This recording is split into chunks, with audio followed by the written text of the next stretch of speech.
Have you ever wondered how creators crank out a stack of bite-sized, viral-ready clips from a single long interview or live stream without living in Premiere for days? I used to think it was some kind of editing witchcraft too, until I started using Vizard. No painstaking scrubbing, no endless copy-paste, no awkward manual timing. Just upload, tweak a little, and watch a feed of shorts get spat out that are actually worth posting. Okay, let me break down what Vizard does in plain English. It automatically finds the most engaging moments in your long-form video and turns them into ready-to-post clips. But it doesn't stop there. It can schedule those clips for you, and it gives you a content calendar so you can manage and publish across platforms from one place. The result? You spend way more time being creative and way less time doing repetitive, boring tasks. So what exactly happens when you use it? First, Vizard analyzes your entire video and detects highlights, the parts where engagement spikes or where the energy is highest. You don't have to guess which moments will perform. The AI makes smart picks, laughs, key takes, emotional beats, big reveals, stuff that actually stops the scroll. Then it trims, formats, and packages these moments into short clips, applies sensible aspect ratio adjustments, and even suggests captions or title overlays so your clips look like they were made by a pro. Here's how I typically use it, walkthrough style. Imagine you just finished recording a long Q&A or a 40-minute podcast episode. I upload the raw file to Vizard. It scans the audio and video and returns a set of clip suggestions in minutes. I skim through the pics, tweak the start endpoints on a couple that feel off, pick a style preset, something punchy for TikTok, a slightly cleaner look for YouTube Shorts, and a captioned variant for Instagram, and hit generate. Boom, a batch of clips ready to post. You might be thinking, but I like to control framing, captions, and transitions. Totally fair. Vizard doesn't take away control, it just takes care of the heavy lifting. You can customize templates, edit text overlays, change the crop, swap out music, and fine-tune timing. It's like having an assistant that does the grunt work and then hands you the file so you can add the final creative touches you actually care about. One of the things I love is how it handles captions.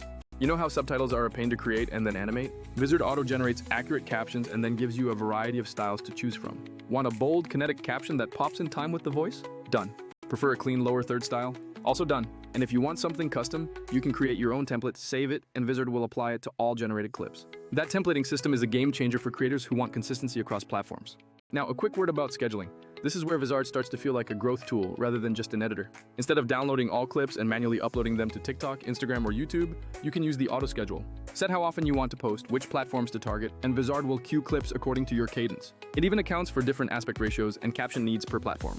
Pair that with the content calendar and you have a visual map of what will go live and when, which is amazing for planning series, drip campaigns, or promo schedules. I also want to point out that Vizard plays well with human workflows. It doesn't assume you want to be hands-off.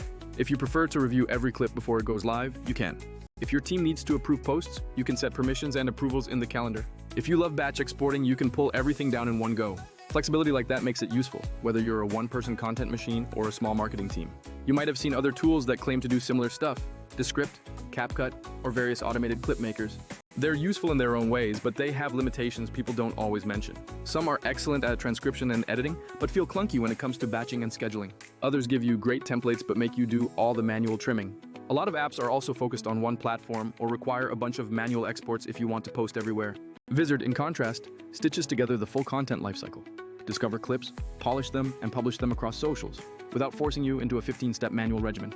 A quick comparison point, Descript is fantastic for transcript-driven edits, but it's not built as a multi-platform scheduler. You still need to export assets and manage posting separately.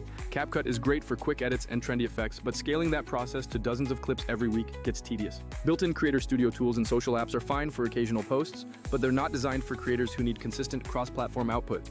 Vizard bridges those gaps. The clip discovery is smart, the templates are consistent, and the scheduling is native to the tool, which saves a surprising amount of time. Let me share a few practical tips from my own workflow. 1. Play with the AI sensitivity. If the algorithm is grabbing tiny moments that feel incomplete, dial it slightly down so it focuses on bigger beats. 2. Use the template system to lock in brand fonts and colors. Consistent visuals make your channel look way more professional even if the content is casual. 3. Batch review at the start of the week. I'll generate a batch on Monday, review Tuesday, and schedule clips for the whole week. Saves me daily decision fatigue. Another thing I appreciate is the community around the tool. There's an ecosystem of creators sharing template bundles, caption styles, and scheduling strategies. So if you don't want to design everything from scratch, you can grab a community template and tweak it. That crowdsourced creativity is great because it gives you inspiration and shortcuts without locking you into cookie-cutter results. And yes, creators will ask about privacy and control. Vizard gives you ownership over your clips and lets you export master files. If you decide later you want to re-edit in Premiere or DaVinci or any other NLE, you can. Vizard doesn't trap your content. It accelerates the process and hands you editable assets. If you're somebody who posts irregularly because editing is a pain, Vizard fixes that. If you're trying to scale output for growth, more clips, more testing, more variants, Vizard makes it feasible without a huge team. The auto schedule plus content calendar combo is what turns sporadic posting into a scalable publishing machine. To keep it real, it's not perfect. There are times where the AI picks a highlight that feels slightly out of context, or a caption timing needs a small nudge. But that's where the human touch comes in. And the best part is, those tweaks take seconds, not hours. The time you save on the bulk of the work is what actually changes your output. Instead of spending 3 hours editing one clip, you can spend 30 minutes polishing 5 clips and then focus on content strategy, thumbnails, or writing better hooks. If you want a quick starter routine, edit your long-form video to the point where the core message is clear, upload to Vizard, let the AI find clips, pick 10-12 to review, tweak the top 5, and schedule them across the week. You'll be surprised how much more consistent your posting cadence becomes. And consistency is usually the missing ingredient for growth. Look, the goal here isn't to replace editors or creativity, it's to remove the boring parts of the process so you can make more of what matters. Vizard is that assistant that trims the fat, organizes your posting, and helps you test ideas at scale. If you make long videos and you want short form to actually work for growth, give a tool like this a shot. Play with the templates, try auto-schedule, and see how a content calendar changes the way you plan. If you want, I can walk you through my exact preset settings and calendar layout that I use for repurposing weekly long-form episodes into a month of short clips. It's a workflow that took me way too long to figure out, but once you lock it in, it's basically autopilot. Anyway, try it out and let me know what you end up creating. I'm always curious to see how people remix their long content into bite-sized gold.